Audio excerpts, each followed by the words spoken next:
एक बुढ़िया के मन में बहुत दिन से था कृष्ण भक्ति, कि मैं छोटी थी तब से मन में है कि मैं वृंदावन जाऊंगी, कृष्ण की नगरी जाऊंगी, वहाँ सब देख के आऊंगी।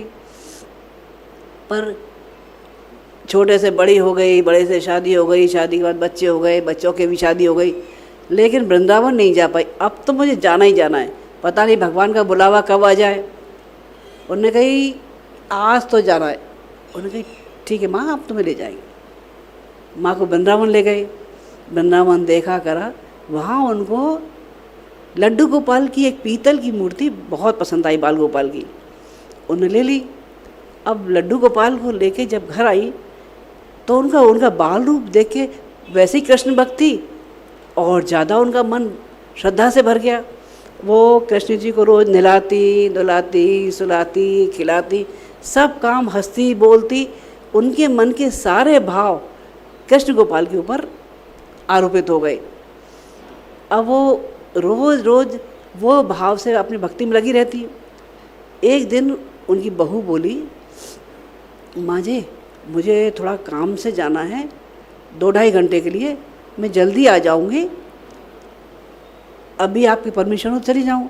बोले हाँ बेटा तुम चली जाना, पर ऐसा करो मेरे लाला का कुछ काम कर जा। लाला को आज तू भोग लगा जा और उठा के तू दूसरी जगह बैठा जा ताकि उड़ा दूँ। अब बहू के दिमाग में काम था, उसको जाना था। उन्होंने लड्डू गोपाल उठाए तो लड्डू गोपाल तो चंचल, वो फट से हाथ से खिसक गए तो नीचे गिर गए। अब जो बुढ़िया माई थी वो ज़ोर ज़ोर से रोना शुरू कर दी। अरे मेरे लड्डू गोपाल को चोट लग गई, अरे मेरा लड्डू गोपाल इतना इतना रो रहा है, अरे बहू तूने क्या किया, ढंग से नहीं किया।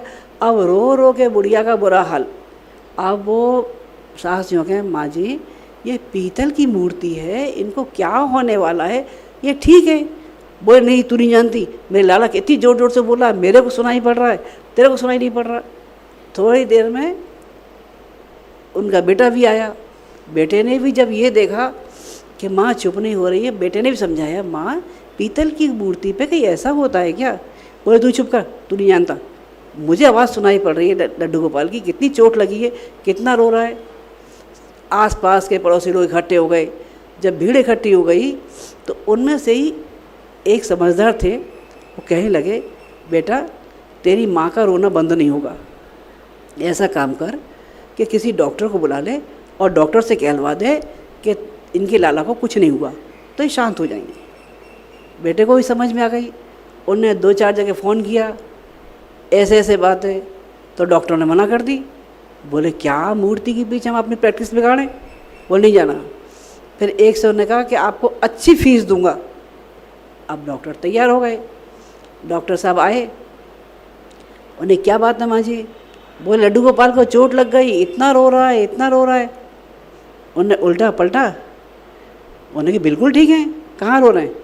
बोले नहीं डॉक्टर साहब आपने ढंग से चेक नहीं किया है। बोले क्या चेक करना था?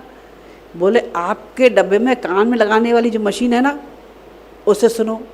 अब वो डॉक्टर साहब यहाँ सोचें ये बुढ़िया बड़ी तेज़ है। बोले इसको ये भी मालूम है कि कान में मशीन लगा के सुना जाता है। अब उनने डब्बे में से निकाली मशीन।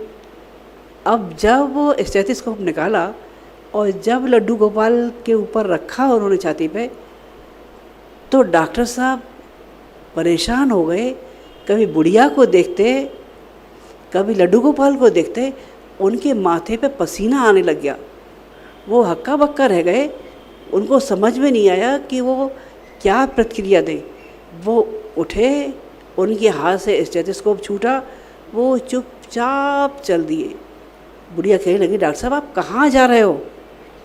बोले माई मैंने अब तक की पढ़ाई में ये पढ़ाई कभी नहीं पढ़ी, पर अब मैं वहाँ जा रहा हूँ जहाँ से तुमने ये पढ़ाई पढ़ी है। वो उन्होंने डॉक्टरी छोड़ी और वो तपस्या के लिए बाहर निकल गए। श्रद्धा जब उभरती है तब लड्डू गोपाल में प्राण भर देती है और लड्डू गोपाल की आवाज़ सुनाई पड़ने लग जाती है।